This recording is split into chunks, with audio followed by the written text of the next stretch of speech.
فیصل آباد میں نا آپ جائیں نا گھنٹہ گھر میں امین بازار، امی پور بازار، اس امی پور بازار میں اپنا مرکز ہے۔ اس مرکز کے چھت پہ سو رہے تھے مولانا محمد صدیق قرپالوی رحمۃ اللہ، وہاں لیٹے ہوئے قمیض اتاری ہوئی تھی، گرمی کی شدت، چھت پر لیٹے ہوئے اور ان لوگوں نے مسلک کو بیان کیا۔ ہمارے پاس تو گاڑیاں ہیں، اے سی ہیں، گھر میں اے سی، باہر اے سی، سفر میں اے سی۔ دعا کریں اللہ ان کی قبروں پہ رحمتیں فرمائے، جو گرمی کی شدت میں چھت پہ سوتے تھے اور مسلک بیان کرتے، عقیدہ بیان کرتے۔ ہن دے لوگ خوشحال ہی بڑے، انہاں در میرے کول کروزر 10,000 چ نہیں آتی، تو ان پتہ ہے نا ہم کو ضرور سر کا خرچہ زیادہ ہے، توجہ ہے ماشاءاللہ۔ بہرحال اللہ رحمت فرمائے، ساڑھے لیے آسانیاں پیدا فرمائے۔ مولانا محمد صدیق قرپالوی رحمت اللہ علیہ وہاں لیٹے ہوئے تھے، قمیض اتری ہوئی تھی اور آرام سے سننے کے لگے تھے، تو سامنے قریب ہی مجلس ہو رہی، وہاں ایک مقرر تقریر کر رہا تھا اور کہنے لگا ہے کوئی صدیق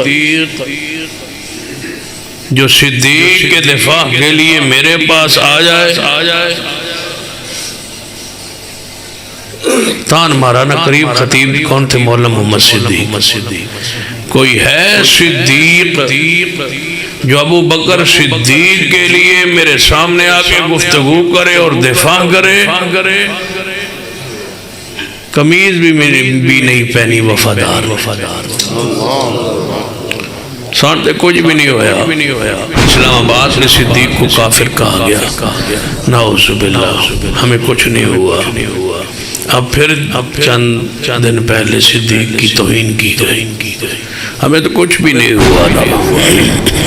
مولانا محمد صدیق قرپالوی رحمۃ اللہ علیہ قمیض نہیں پہنے،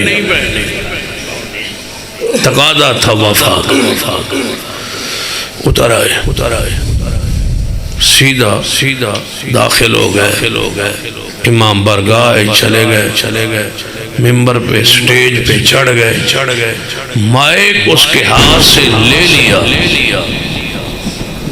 لے کے اپنے آگے کر کے فرمایا صدیق آ گیا، تو نے بلایا تھا نا، ابو بکر صدیق کے دفاع کے لیے صدیق آ گیا، کرو بات۔ پھر بات نہیں بن پائی تھی اور نہیں چل پائی تھی، حیران و ششدر ہو گئے تھے، پھر پولیس کو بلایا گیا، مولانا صدیق رحمت اللہ علیہ توحید تنقید جو کر سکتے تھے وہ کی گئی اور گرفتار کروایا گیا، یہ آ گیا، فرمایا مجھے تو بلانے پہ آیا نہیں ہوں، بلایا ہوں، ہاں نہیں شیر نہیں بڑھے، آیا نہیں ہوں، بلایا گیا ہوں، رویا نہ ہوں، روایا گیا ہوں، بلایا گیا ہوں، بلایا انہوں نے، میں آ گیا ہوں۔ یہ فاقہ تقاضا ہے، گزر رہا ہے ایک بندہ، اس کے سامنے کفر ہو رہا ہے، شرک ہو رہی ہے، بدعت ہو رہی ہے، خرافات ہو رہی ہے، زبان سے طاقت ہے تو کچھ بولے تو صحیح، یہ حق ہے ایمان کا، یہ وفا ہے آپ پر، ایمان کی تقاضا ہے کہ آپ وفا کریں۔